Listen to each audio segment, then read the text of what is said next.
ESPN 94.1 FM and AM 930 present The Drive. It is Friday, March 10th. Your drive begins now on ESPN 94.1 and AM 930. I'm your host, Paul Swann. Our text line is open this hour, 304-396-TALK, 304-396-8255. We got basketball to talk about because the hope continues that Marshall's going to get into the NIT. Don't know how they're going to get in the NIT, but I will wait like you on Sunday for the announcement. So we're going to keep that top of mind. We're going to talk about that. We're also going to update you on what's happening with softball and baseball, both teams in action today.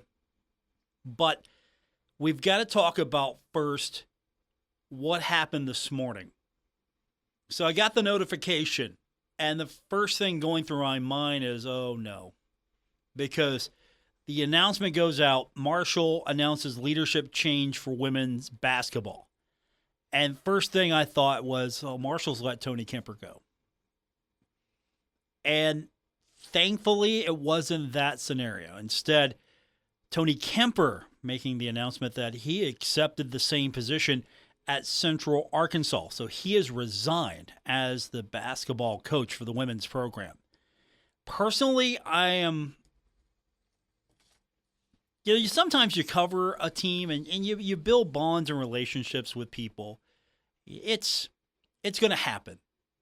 And I had a really great working relationship over the years with Tony Kemper. I talked to him today. I'm not going to go into all the details, but he's doing fine. And we had a good relationship. He was very appreciative of me, and I wasn't asking for that, and he told me he appreciated everything I did for him. And I was a big fan of his. So, I'm still trying to process this a little bit, because, again, you build these relationships, you think to yourself, this is a good guy. He does it right. He runs a clean program. I mean, his record might not be the very best, but I'm going to be fair and quite blunt.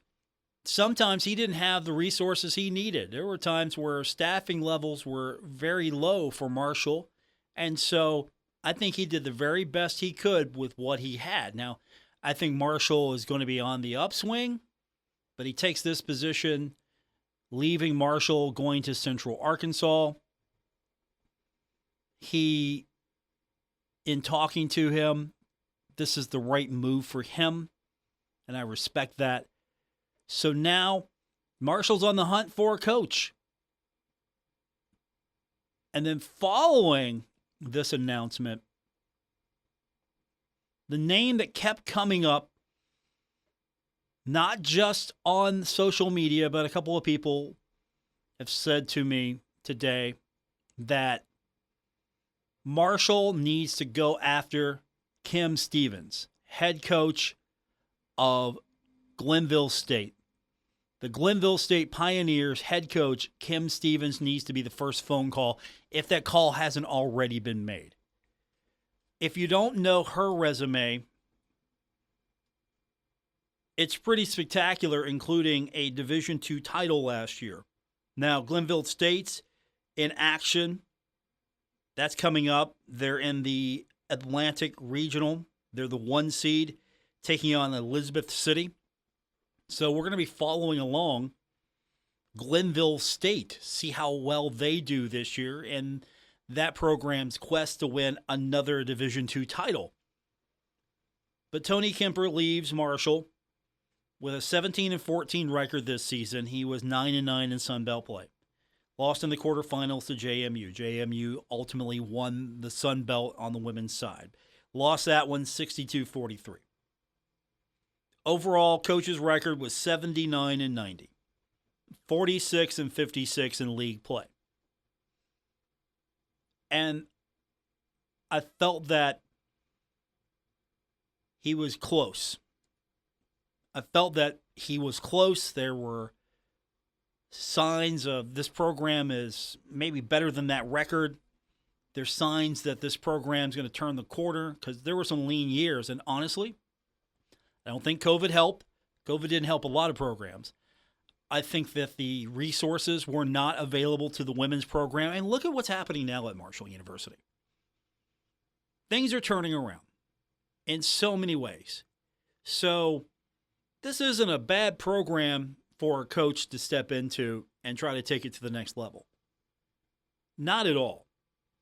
But you look at the top candidate, I don't think you have any other candidates that come to mind for this job. You bring in someone, if you can,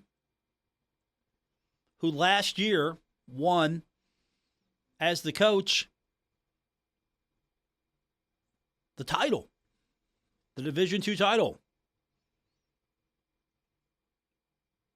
Impressive so far in her run as the head coach. And could she bring that excitement? Could she bring that level of basketball to Marshall? So she's got to be the first phone call, right? If it hasn't already been made, she's got to be the first phone call. I don't know if there's another name out there that you would look at. So her name keeps coming up today, and I'm talking to a couple other people. Yeah, you would think that there might be some coaches out there that might want to give this job a shot, but I don't know if it's, hey, we're going to call you and be interested in your position that's opening up, or it's, hey, we'll let you know if we're interested. Yeah, I don't know if this is a situation where coaches are lobbying for this job, or will Marshall go out and get the coach at once. But there you go. That's the big story today. And so, that came to a shock to me. And I'm not going to lie to you. I've developed a pretty good friendship outside of athletics with Tony Kemper. He's a good guy, runs a good program. Not a complaint, never a crossword, never was someone that wasn't pleasant to deal with. You know what I'm saying? A terrible taste in football, though. He's a Kansas City Chiefs fan. I just want to point that out. So, one day when I get that random text from him pointing out that if the Bengals beat the Chiefs, that it was the Bengals Super Bowl or something. He talked about it as if that was the Bengals' big game. That was the Bengals like SEC championship or something. If they beat the Chiefs, and other than the AFC championship game, after that text, the Bengals pretty much shut down the Chiefs, and I never let him live that down. So now the Bengals take on the Chiefs again and win. I won't get that face-to-face satisfaction, but this does open the door for a new coach at Marshall University, so you got to be excited from that standpoint. Always hate to see a coach go. I know that might not ring true to some of you. There are some of you that want to see some coaches go.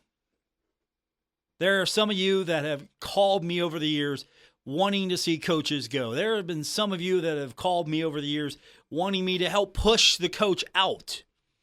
And then there's been a coach or two that I would have driven out of town. Well, I'm not gonna lie to you. There have been a time or two where I would have gladly driven the coach out of town to the next destination.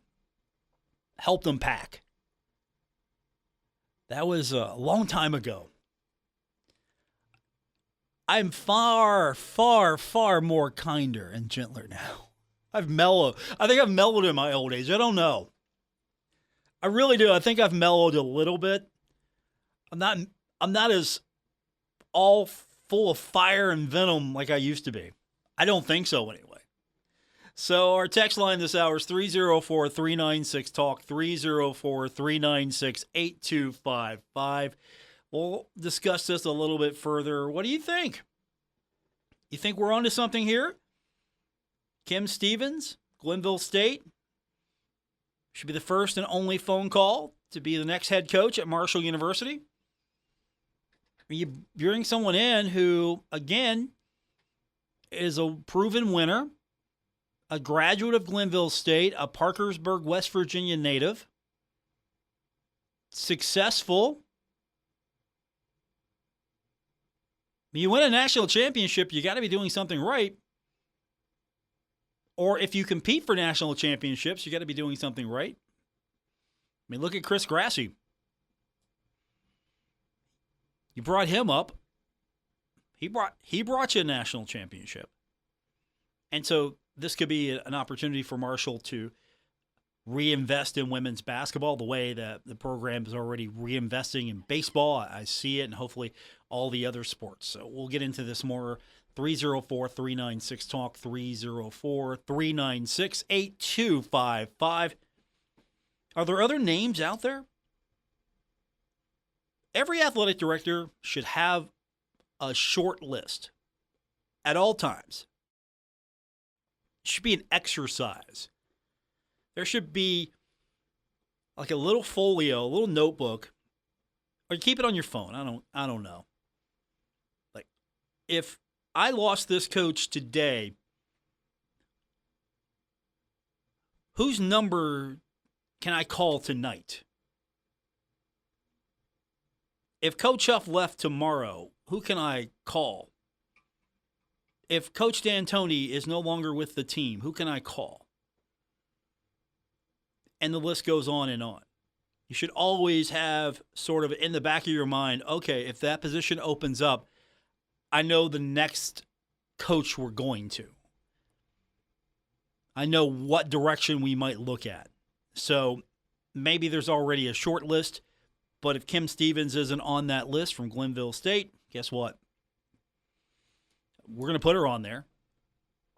Definitely would be a tremendous coach to hire and bring into the program. So our text line is 304-396-TALK, 304-396-8255. We'll start getting your text in on this edition of The Drive, ESPN 94.1 and AM 930. This is The Drive with Paul Swann on ESPN 94.1 FM and AM 930. Our phone line this hour, and this is a great way for you to text the program. It's 304-396-TALK, 304-396-8255. You can also find me on Twitter. I'm at Paul Swann. I got a couple of tweets on the subject earlier today about Tony Kemper leaving Marshall University, resigning to take the same position at Central Arkansas. One tweeter said, Marshall is Central Arkansas, 3 thumbs down. It's a family move. I totally respect it. It's a family move. Going home, spent a lot of his career there, coming up the ranks. It's an opportunity for him to be closer to home. It's an opportunity for him to probably, it's family. That's just the way I'm trying to describe it. It's family. It's about family. Sometimes you take a job for obvious reasons. It's going to elevate your career. Other times you take a job because it's a good job and it's going to benefit you and your family more.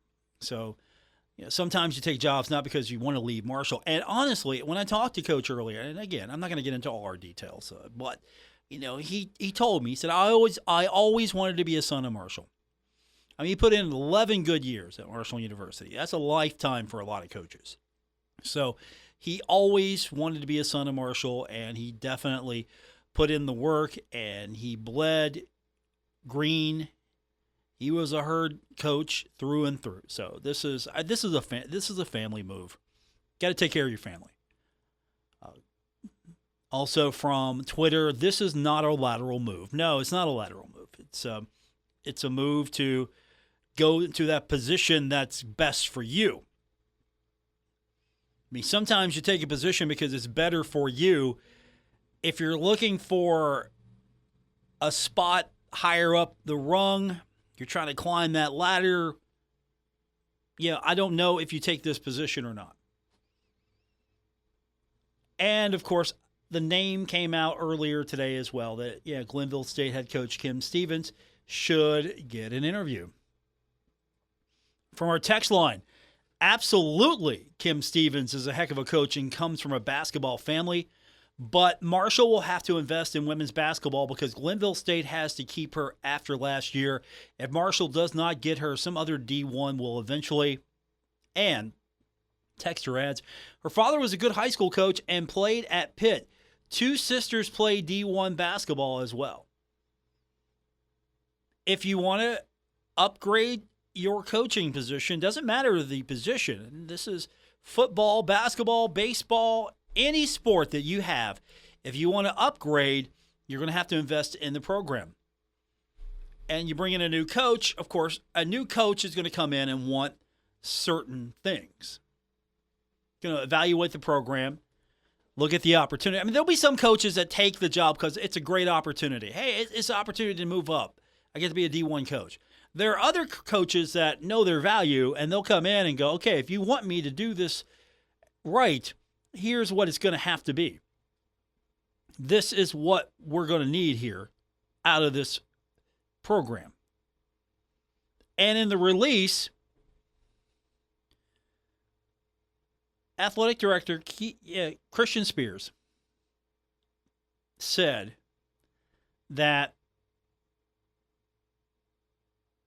as Marshall moves forward, the focus is on finding a candidate to take the Thundering Herd women's basketball program to a championship level in the Sun Belt while building excitement within the community. The quote is, as we prepare for the future of Marshall women's basketball, we are grateful for our tremendous community, for our campus leadership, and for our championship opportunities in the Sun Belt. We know that these attributes will help us recruit someone who shares our goals of building a championship program that is connected within our community while ensuring that our student athletes have a remarkable experience while they're here at Marshall University. So if you're going after a coach, someone who has championship credibility, and if you're going after a coach that has connections to the state, then the first phone call should have already been made to Kim Stevens, Glenville State. Not just because the championship last season, but already establishing consistency and a championship level program. Texter writes in, wants to remind me, just in case I didn't know, and I knew, softball just keeps on winning. Marshall beating Winthrop today 8-1. Herd's now 19-3. I believe that's a 9-game win streak. If I've done my math correctly, that's a 9-game win streak. So the Herd's off to its best start in softball. Tremendous, tremendous season so far. I can't wait to see this team get in the Sun Belt. Sun Belt looks pretty solid in softball. I can't wait to see what the competition looks like there for the program. And maybe Marshall will win its first team championship in the Sun Belt from softball. Maybe it's softball that brings home the first title. Wouldn't surprise me. Basketball had its shot to bring home a regular season crown. Football, I think, will compete. Soccer, I thought, was going to be the first team sport to bring it home, but that didn't happen. So maybe it's softball. Megan Smith Lions got them rocking right now. So they're 19-3. 8-1 win over Winthrop. And while we're talking about it, baseball today, coming from behind, beating Canisius 8-2. Herd's now 7-4. That's a good start. I'll take that. With a new baseball park a year away, waiting for a new facility while you're playing at Route 2 and then playing in Charleston. One more season of this, and then you don't have to be the road warriors of professional or college or high school baseball anymore. You don't have to be that team. I don't think any team has traveled more outside of its home city by schedule than the Marshall Thundering Herd. You don't have to worry about that anymore. And then I hope we see people show up for baseball. That'll be the nice thing. You build a brand new stadium. Hopefully fans will show up. That would be where this program needs to go. Build excitement, consistency. Afternoon baseball, maybe, who knows? Paul Swann can take off from work, go down to the ballpark and get away with it. Maybe. I'm not sure. We'll find out. I'm going to be pushing that, though. Hey, we need to be there today. We need to be covering this. 304-396-TALK, 304-396-8255. Let's get more of your text in. We'll talk more about Marshall basketball, both men and women, when we continue with this edition of The Drive, ESPN 94.1 and AM 930. This is The Drive with Paul Swann on ESPN 94.1 FM and AM 930. Our text line this hour is 304-396-TALK, 304-396-8255. Let's check in on some of the action taking place in college basketball. I'm going to start with the Mid-American Conference. I'm keeping an eye on the matchup between Ohio and Toledo. Got 7:58 to go in the first there. Toledo is leading Ohio 21-15. I miss those days. Some of you don't. I get it. I'm not going to start that fight, but I do miss some of those days in the Mid-American Conference. Far as the rest of the scoreboard, we've got teams. We're losing teams. We got Kentucky coming up tonight, taking on Vanderbilt. That should be an interesting one, to say the least. And, of course, we've got coming up tonight on our sister station, Cat Sports 93.3 and 1340. It's the Girls Sweet 16. It's at Rupp Arena. Ashland yesterday beat Knott County Central 46-34. So the Kittens take on McCracken County. And we go on the air at 5:45 on Cat Sports 93.3 and 1340. So we're looking forward to seeing the Ashland Kittens get to the championship game. So we're running out of teams locally, though. Boys tournaments will start next week, but most of the girls that we've been following are now out. So really the only thing that we've got left is to follow what's happening across the spectrum. Big Ten, how did Ohio State do today? Would you like to know? I'm going to tell you. And the Buckeyes won, beating Michigan State 68-58. So the 13 with the victory over the 4. Purdue beat Rutgers earlier today, 70-65. Coming up tonight, it's going to be Penn State, Northwestern, and then Maryland and Indiana. I've been following some of these tournaments only because, hey, the ACC, I was following the ACC. We've got those games coming up tonight, 6:30 here on ESPN, 94.1 and AM 930. I was following the ACC because trying to figure out, all right, what happens if this team wins and this team loses? And North Carolina lost. So a lot of things that I'm hearing, a lot of people are talking. With that loss, it doesn't look like North Carolina is getting into the NCAA tournament. So they're going to be a shoo-in for the NIT, don't you think? And that's going to eliminate Marshall's chances even further. I'm not saying it's a done deal just yet, but I don't see a path forward here. The way these tournaments are shaking up right now, there's not going to be that many spots left. And so here we are once again talking about, does Marshall have a shot in the NIT? And will Marshall take a lesser tournament? And should Marshall take a lesser tournament? I can't answer the will at this moment. I will answer the should, and the should is should not. NIT or nothing is my feeling here. Set your standards to the NCAA. If you can't get into the NCAA, have a strong enough case for the NIT, go from there. I didn't like it when Marshall played in the CIT. I was on board with it because John Elmore was trying to break the record set by Skip Henderson. And I like John. I like those guys. They seem to be down for it. So we got extra games to get that record. And he got the record. Then they won the thing. And we were all happy. What did it do for Herd basketball? You got a banner. Yeah, you got this little banner. It was nice. Put up a banner. But did it help the program? I don't know. I'm not a big fan of those tournaments. I'm a bigger fan of the NIT. I've actually liked the NIT for a long time because I've always felt that there were some strong teams in the NIT that maybe deserve to be in the NCAA tournament. It's got prestige. It's an older tournament. It's been around. It was the tournament for a long time.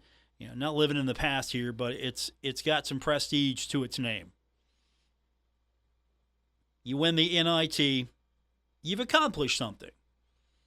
Yeah, I would feel a lot better putting an NIT trophy in the trophy case. Now, with that said, I'll put any trophy in the trophy case, but you've got like the bowling trophies. You know what I'm talking about? You know, you win your bowling league and you put that up, and that's nice because, you know, you competed for that. And you take that trophy, and then maybe you've got trophies that are higher level. We need a tier list of trophies.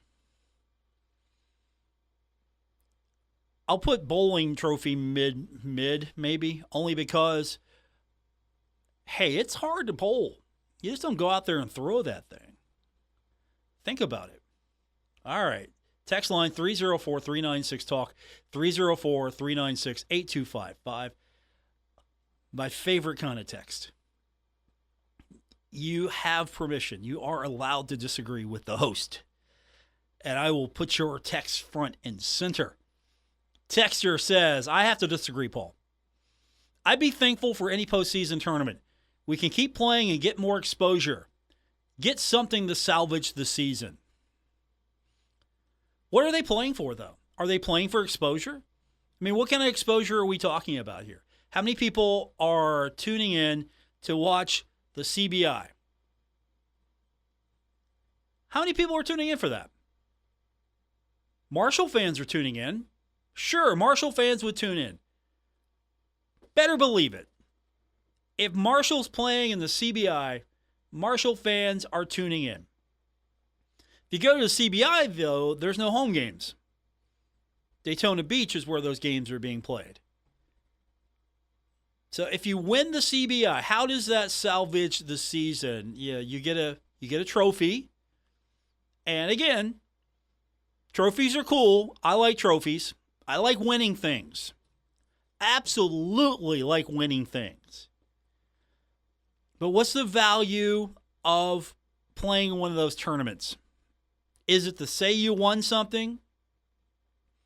I mean, we're not chasing a record now. Tavion got the record. He got John's record. So now he's the all-time leading scorer. Anything extra is just padding. And remember when Marshall used to play in those things and team didn't want to be there and lose maybe the first round or second round, and how much of a funk we were in as a community? Can't believe we lost in this thing. Should have won this thing. If the team's all for it, okay, we're going to see it happen. But I don't see it happening. I don't know. I don't know if I want to set my sights that low. I don't want to be a program that's known for multiple bids in the CBI or the whatever the tournament is the CIT turned into. Also from the text line, opportunity to play teams we normally wouldn't. I admit you have valid points. And you know what? I don't dismiss your points as well. I appreciate the text. 304-396-TALK, 304-396-8255. I mean, ultimately, it comes down to this. What do you get out of this? Is the value of playing in the tournament worth the effort? Is it worth the effort to get into one of those lower rung tournaments? Is the value there? The value is there. Go for it. If you just want to see the Herd play basketball again, and that's fair. Like, hey, I want to see the Herd play again. Okay. So if Marshall gets into a tournament and can host a game, I want to see a sellout. If Marshall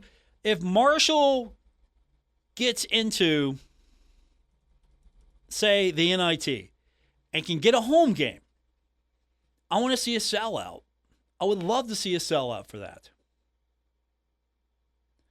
Now, if Marshall gets into the CBI, the College Basketball Invitational, and there are teams already accepting bids to the CBI. So some of the bids have already gone out. It's going to be played in Daytona Beach, Florida, March 18th to 22nd. It's a 16-team single elimination format. And the first team to publicly accept the bid, the University of Southern Indiana. So they're in. And that might be a good thing for them. I don't know the state of Southern Indiana basketball.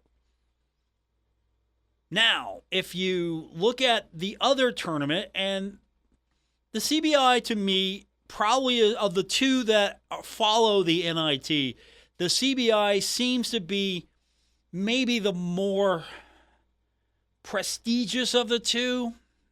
I use that word carefully. Then you have the college, what used to be the CIT, the collegeinsiders.com postseason tournament. It's now the Basketball Classic, if you're not familiar with the name change.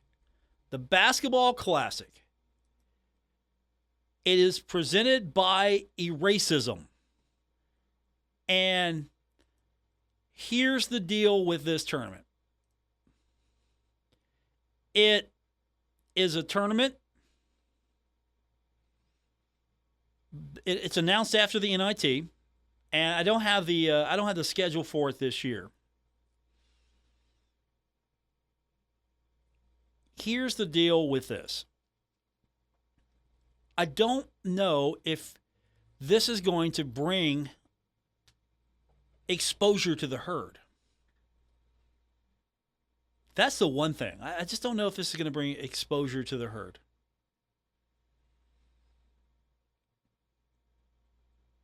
The games are going to be held on campus locations. That's the thing about this tournament. Held on campus locations. All gate receipts will be collected by the Basketball Classic. All gate receipts collected by the Basketball Classic. Schools can host Classic games without the responsibility of an additional financial commitment. And last year, the games were carried, I believe, on ESPN+.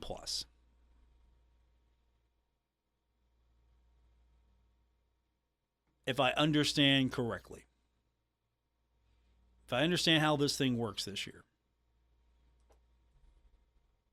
I would rather take a CBI bid than go to this thing.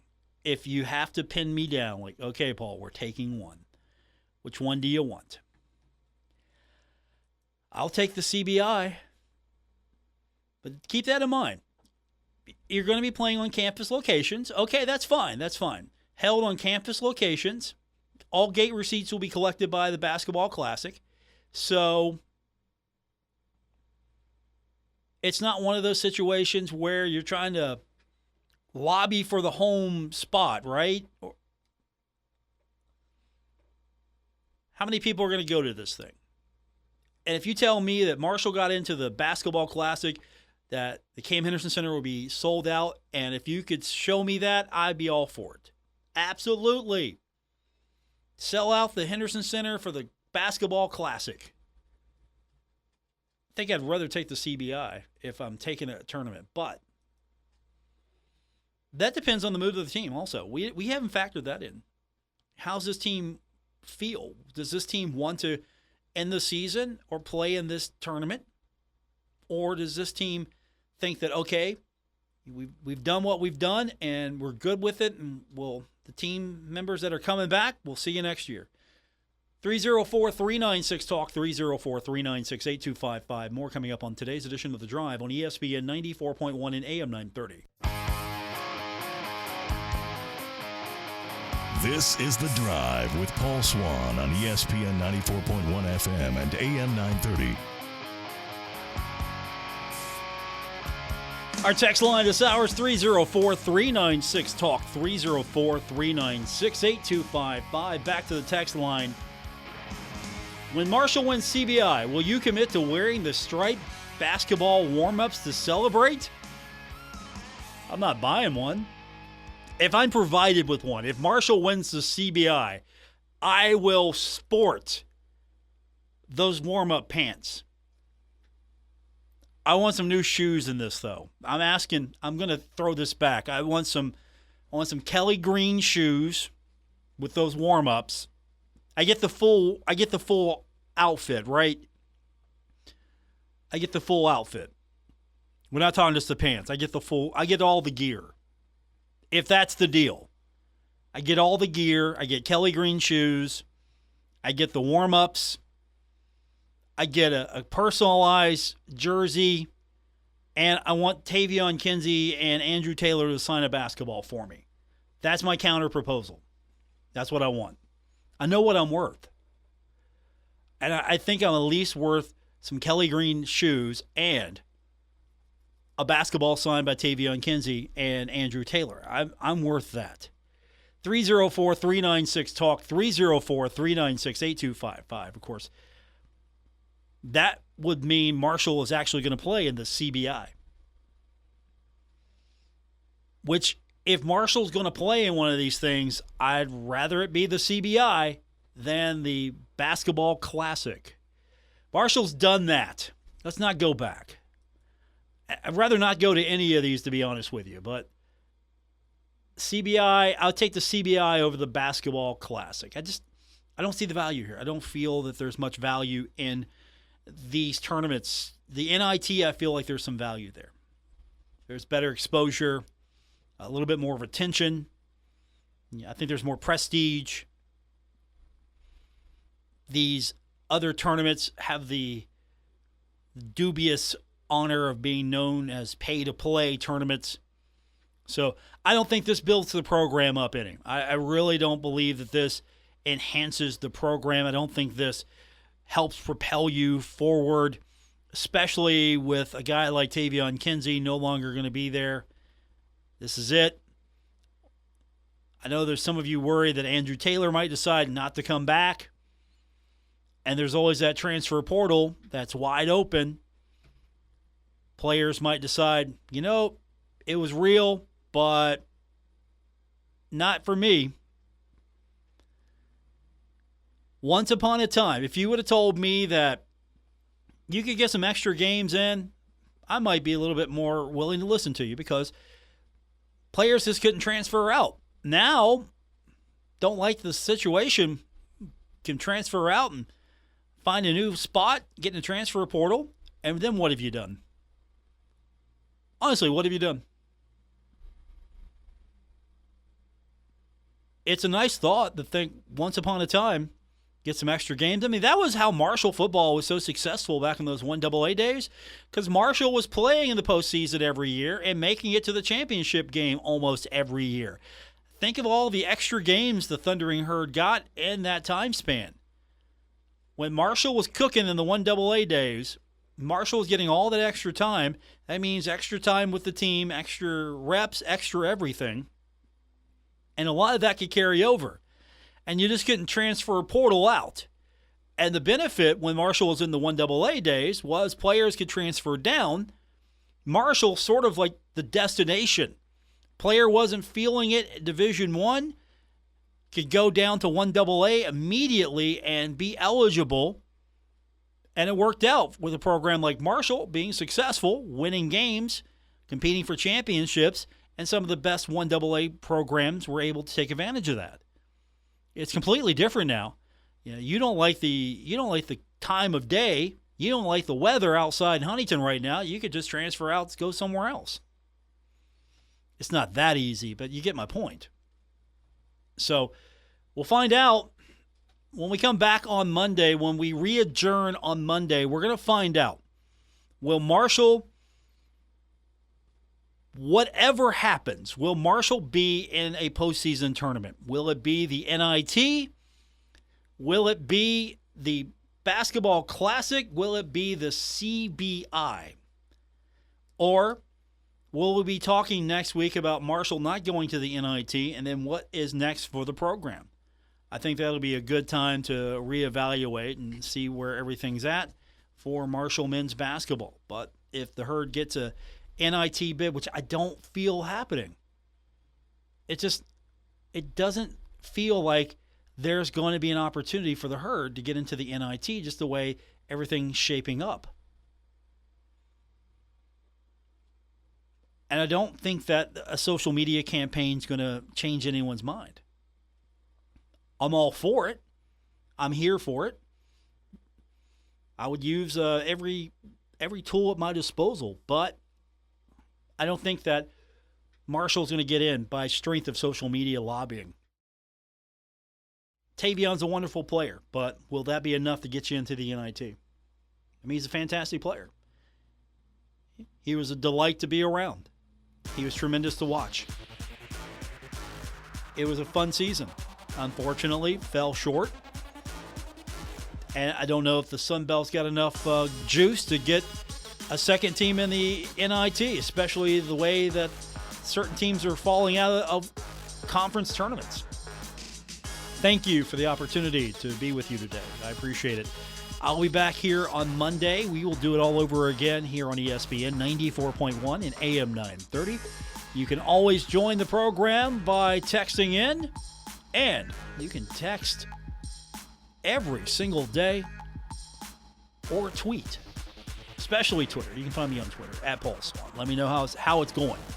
That's going to do it for this edition. I'm waiting for Monday already. I wish we could just do the Monday show now. We'll know everything then. Have a great weekend, everyone. WRBC Huntington, W227BS Huntington, your flagship home of the Marshall Thundering Herd and The Drive with Paul Swann, ESPN 94.1 FM and AM 930.